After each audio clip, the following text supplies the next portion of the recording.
Bahamas International Securities Exchange officials say economic indicators suggest a growing recession, but the window remains open for an economic rebound. Lloyd Allen has more in this week's Market Insider.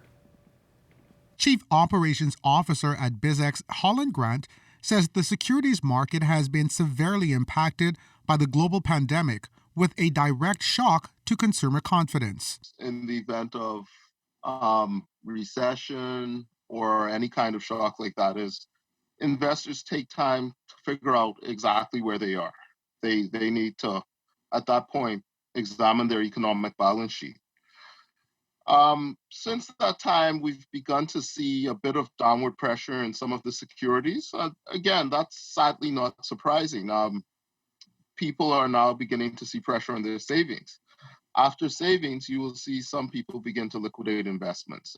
Examining the U.S. market, Grant claims that without a doubt, there is a recession developing. While people have lost their jobs, they haven't lost their homes. And the U.S. has been trying to take on some fiscal stimulus to try to keep people, if not just in their homes, but certainly in a much more solvent situation. So there's some reason for optimism compared to, say, 08, 09. But each time you're in a situation like this where there are large external shocks, each situation will be unique. Bringing it home, BizX CEO Keith Davies argues that a further difference with this budding recession is that it is the result of a decision to preserve health over economics. We intentionally stopped the economy. Those were a little different than the other types of recessions and shocks that we had. And so as soon as, and they're promising signs of vaccines and other mitigating factors for this virus, I expect there to be incredible amounts of rebound. Davies adds that while it may be too early to predict when pre-COVID-19 levels will return, the key is planning. But is the damage beyond repair? Irreparable damage? No. Slow recovery? Yes. One of the things that the 08-09 recession showed us was that businesses became used to doing things more with less.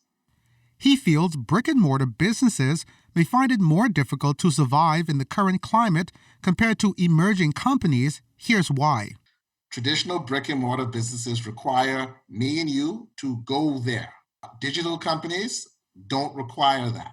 According to these experts, stabilization is key for both consumers and companies.